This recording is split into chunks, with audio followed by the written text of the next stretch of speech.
Welcome to my channel.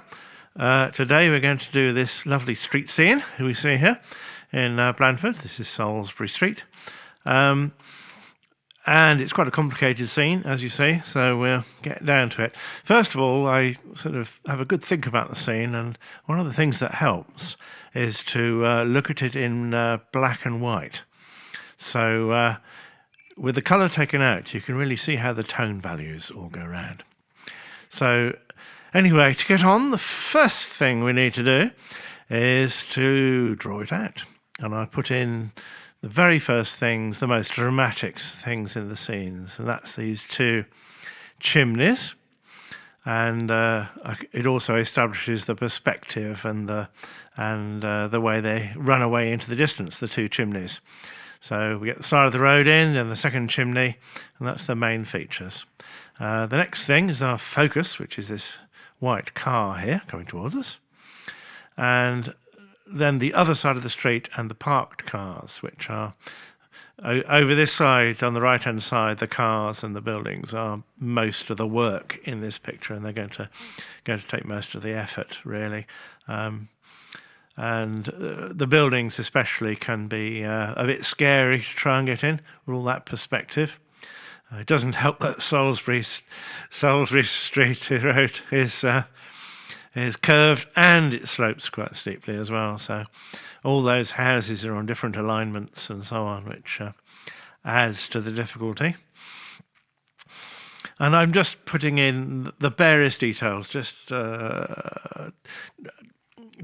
indicating where things are, so when I block in, I don't have to do too much thinking about where to place stuff. So this is just a sort of outline placement of the main features.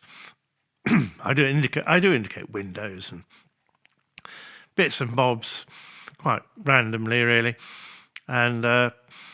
But as you see, I don't go into any great detail, and as I get to the edge, the detail gets less because I really focus the detail on the interior parts. So to block in is our next job. So here we go. I'm putting in the lightest first. In this particular occasion, I usually start either at one end of the spectrum or the other, so either the lightest or the darkest. Here I'm going to approach the midtones from the two extremes. So I'm going to put in all the dark tones after I've put in these light tones. Note that I put the pale tones in quite thick. The general rule is that you put in pale tones more impasto and with less thinner, or in this case no thinner at all, because I want to paint colour into the white. And the next I come from the other end, I do all the darks. So what this means is that you get your picture established really, really quickly and early on, and that's important because you need to sort of look at what you've done and be able to evaluate it, and the blocking allows you to do that, and I'm really simplifying. There's no detail. This is just a ground on which to paint. I mean, some of it will be left, but this is establishing the tonal values and the colorway. So I'm not necessarily following the colors in the model exactly, because I'm using quite a limited palette of, I should run through that perhaps. So we've got titanium white, we've got Naples yellow, cadmium red, sap green as a grey, and ultramarine and black. And that's our palette. I'd be very reluctant to add any colours to this. So any colours I mix have got to be made of these, even if there's variety in the subject I'm painting. So the cars are all going to have to be the same, either white or blue, or I think we might have a red one. But we're not going to get a green van in, that's for sure. So as you can see, bits of colour coming in, and everything's being kept really as simple as possible, and the pink bits are slowly vanishing. I'll take quite a little bit more care on the buildings, because I still want to hint at these windows underneath in the foregroundy ones at least. And this is quite a quick process, as you see, and it just establishes the feel and the colourway of the whole picture. And also, a useful thing to remember is at this stage, if something doesn't really quite work for you, either the harmonies across the picture aren't looking nice, then now is the time you can look at it and make decisions, and you've got plenty on the board in front of you to allow those decisions to be made. So it's the last few bits and pieces.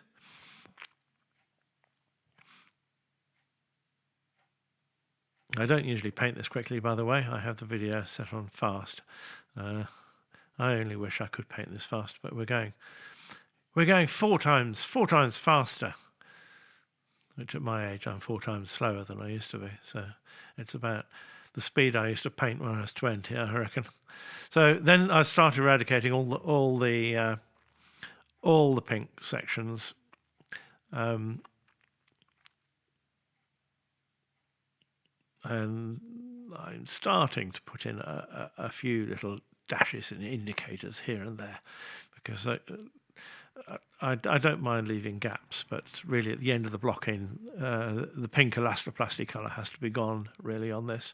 Sometimes if I'm doing a landscape, I'll be working on a deep red ground, and in that case bits of the ground will be left peeping through, but with this ground, which is, as I said, a sort of elastoplast colour, all of the ground will be covered with paint, and my last act on the blocking in will be to get rid of the last of the distracting pink, and then we'll pause and allow it to set off a little bit, so that we can put the next layer on.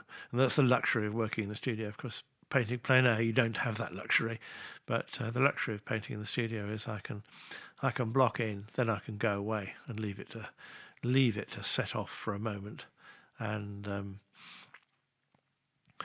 then when I come back, then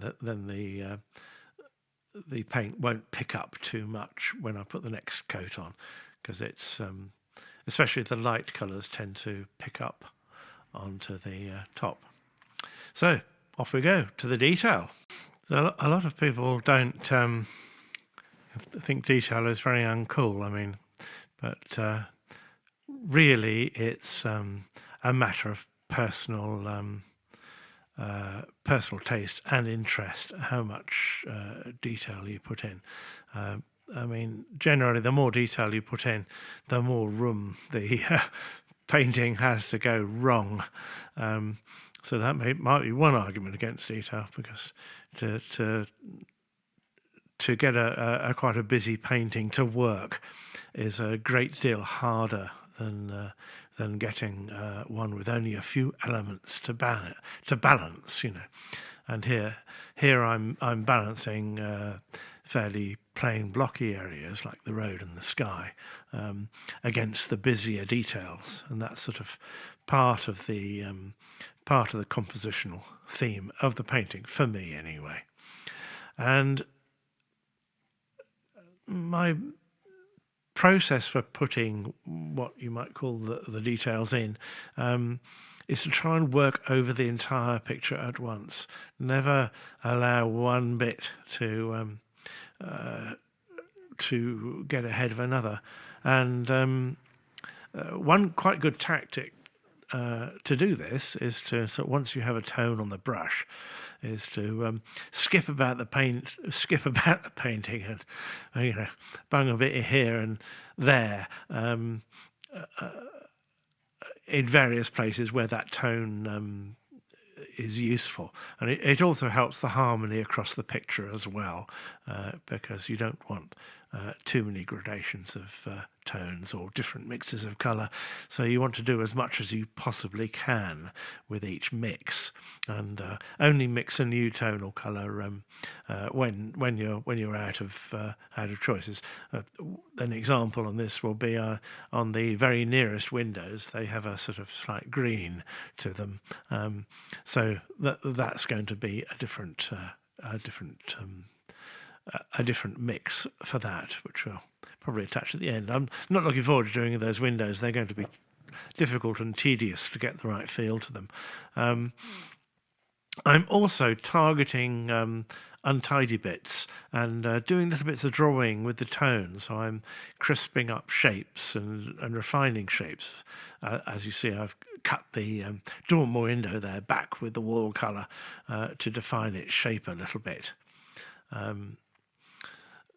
And so if I've got a colour that I tend to do a little bits of drawing out as well, although all painting is drawing, essentially. You're just drawing in paint, and you always want to be getting the most value out of every mark you make. So you want to, with every mark you make, you need to explain something. So before you put your brush on the canvas, you want to have a purpose in mind for it, which is a very trite and easy thing to say, but really quite hard to do, because you do tend to get distracted, and I still get carried away with one bit that I'm particularly interested in, and find that actually that much interest in that particular bit of the picture is not needed, and I have to paint it all out again. So that's one of the trials and tribulations of painting. I'm also adding details, wherever I've got pink bits essentially still showing through. So. And I hope you can see that I'm working across the whole area, bringing everything forward more or less at the same time. Accuracy is a difficult subject. I try to be casually accurate. Was that a good way of putting it? I don't know.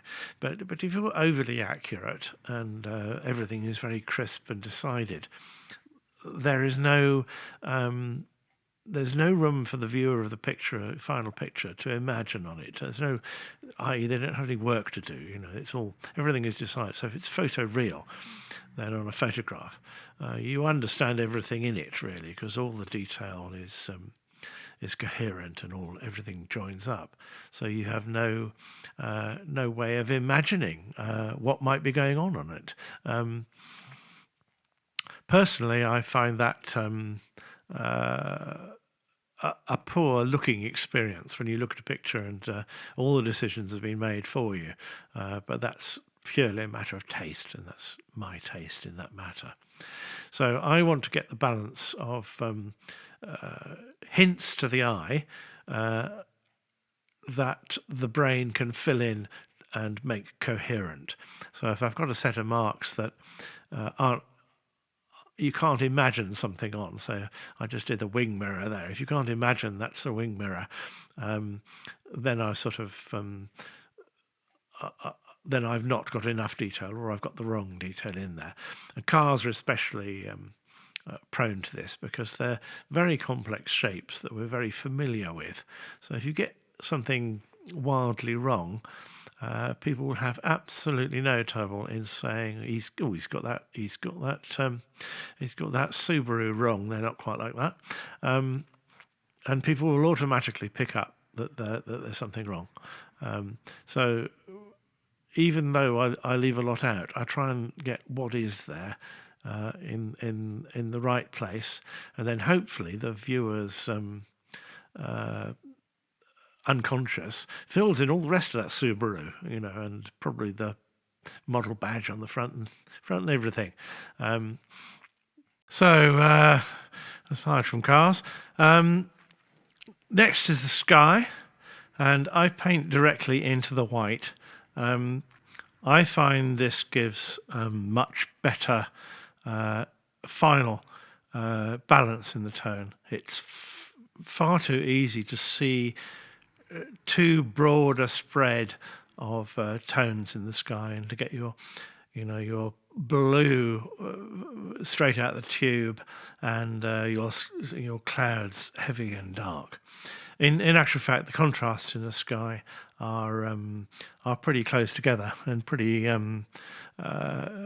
they're all pretty bright, and you can do that by making a little ring in your finger and checking the tones when you're outside, and you'll find that every part of the sky, including that dark cloudy bit, is actually pretty light compared with anything in the land. This is why I paint into the white, and I do my mixing on the board rather than on the palette. It also saves a lot of paint, because you never mix too much of the tones, which is very easy to do.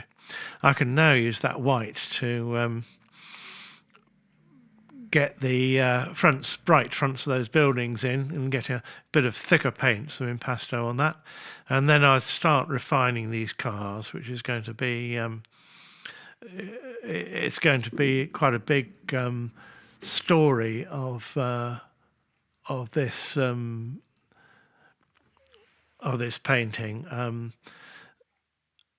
And I'm going to refine, some of the tones of my blocking. You see, I feel the road is probably, relative to the sky, is probably too bright. So I'm darkening it off a little bit to try and get things balanced. And really, at any stage, if I see something has the wrong tone balance or whatever, then I'll jump in and change it. It's really, as you develop a painting, you start to see the whole thing a little bit clearer. And at this stage, I rather enjoy it, because you can pretty much see your route forwards, and it's just a matter of adding touches until you feel that everything is as you want it, and it's at this stage that the painting takes on a life of its own. It's no longer just an image of a street in Blandford. It's got to stand up as a thing by itself, as a painting. So if it's just a representation, such as a photograph, then for me, that's not very satisfying thing as a painting. You can see I'm putting in sort of contrasting tones and flicking about the picture here. And I'm actually putting in little touches to break up edges that I think are too dominant. I shall come back and touch them, but it's just a way of hitting any edge that I think is taking the eye too much, and sort of I suppose you could say unfocusing it a bit. Another way of doing this, of course, is to scrape the whole picture down, which I sometimes do, but that would need to be done the next day, really, and you scrape it. I found it quite cathartic to scrape half of it off, but when you've scraped off, then it leaves a nice ground to imagine on, and it's easier to take the picture a bit further. So my scattering random marks around is essentially doing the same job. I'm just hitting anything that I think is too strong and dominant. And now I've got to get these cars sorted out. I find there's a certain moment of detail in the cars where they sort of work as cars, and I'd like to always stop at that point. I don't always manage to stop at that point, I might add. So there is quite often a process of unpainting goes on, which is removing surplus marks that aren't doing any work. I find that method easier. I find it easier to overpaint and then blur it back and then soften it back than I do to than I do to hit the right balance straight away. And now I'm putting quite small touches and highlights on, just to get an idea now of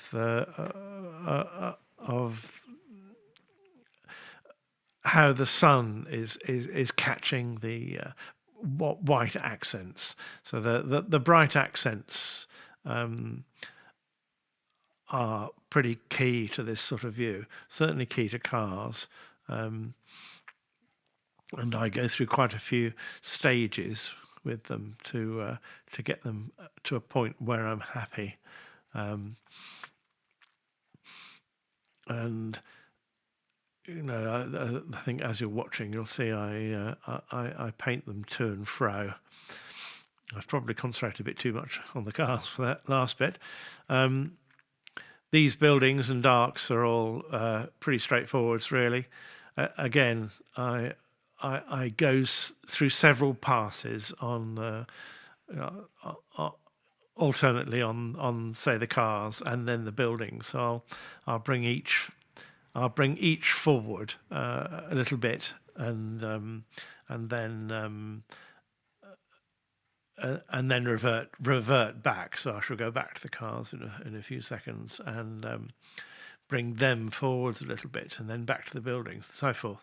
So I sort of bounce between the two until I've got a balance of detail and abstract and so on. I'm also looking for what I call ugly brush strokes, which is just brush strokes I don't think are very nice and beautiful, or are distracting.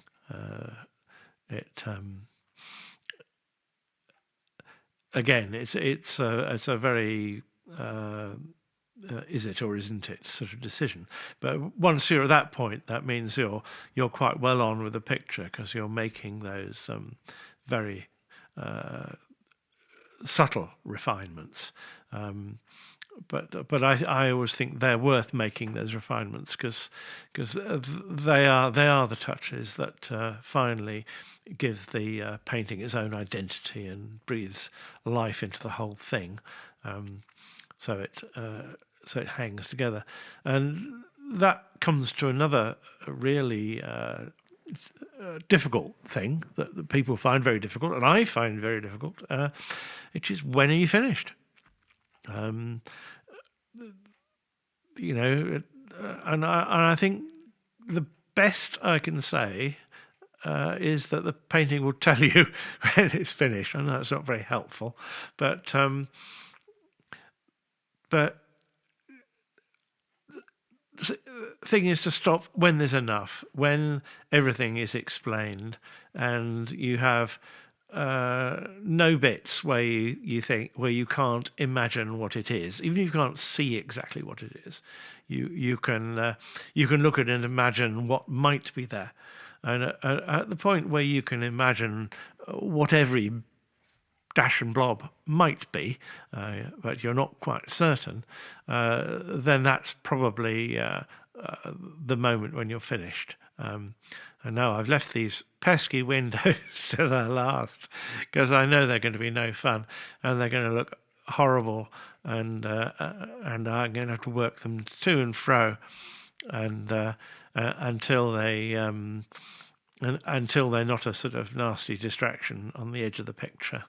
So I actually spotted these as being one of the hardest bits to paint, and of course, if I've painted them right, a bit of the picture that no one will ever look at. So it's often the way that the bit that no one's going to look at is that it's just holding the side of the frame. There is the hardest to is the hardest to paint. Right, now just carry on working over it, really. This corner here I've got to bring the tone forwards, so I'm now adding some stronger tones in there to give it weight in this very foreground corner. and in the foregrounds, both sides actually. So we've got a sense of diminution of tone as we go back into the picture. The last finishing touches are probably only going to take 5 minutes or so. I think I'll make you sit all the way through them, because they are key, and I'm now making quite big tonal changes to the very front of the picture, so that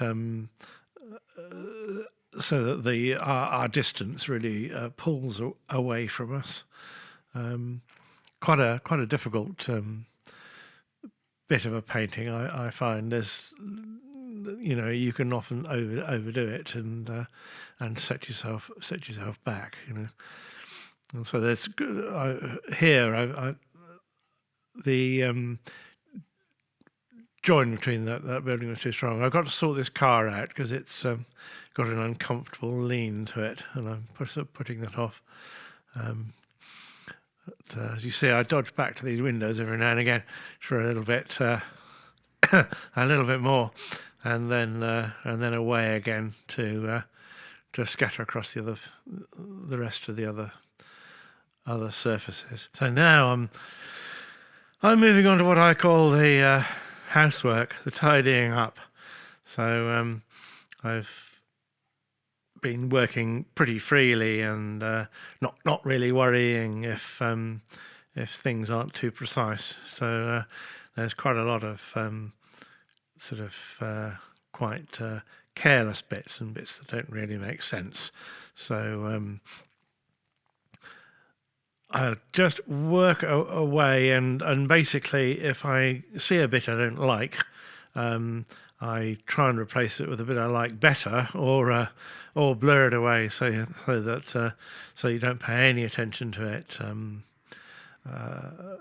at all. So if you can't make out what it is, then it can't be wrong, can it? Well, that's my theory anyway. It's probably not a very good theory. I'm still putting off these windows in the corner here, that as they're going to be a chore. And I've actually mixed the green for them now, which I quite like, because there's only a few touches of green in the picture, and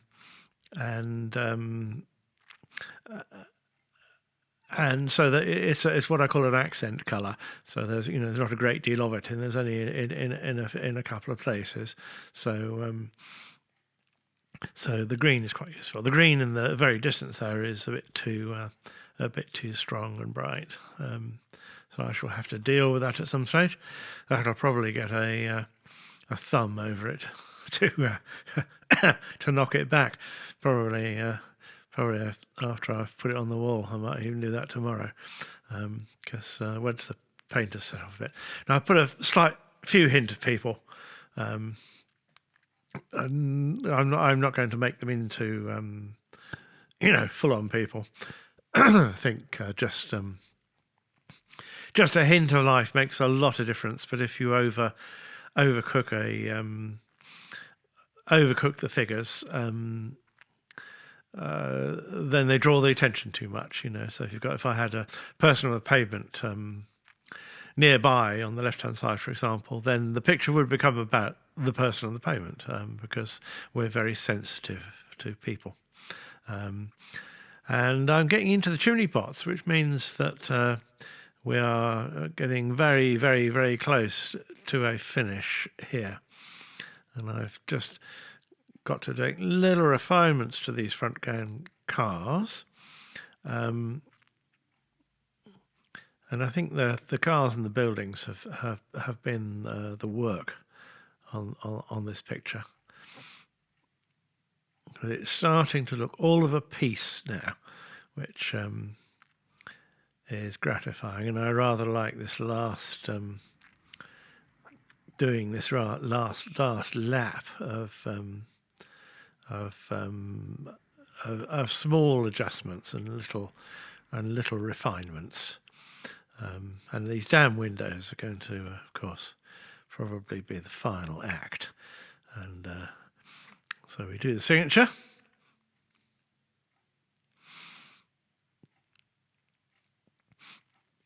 And at that point, we have to sit back and say it's done. Though I now fiddle, which is just putting in little bits here and there, and an odd thumb over bits that I really don't think quite work. And a little bit more on the this car, which I sort of avoided doing because it's rather key, but it's getting its final highlights now, and then I shall mark that done. That's enough for the car. So let's have a look at the final. There a few things happened after I finished after I finished videoing, but not very much. And this is a photograph of it, so you can see the tones and colours a little bit better. But so I hope you enjoyed that, and I hope it's informative and helpful to people who want to get a bit better at painting. So that's it. Goodbye.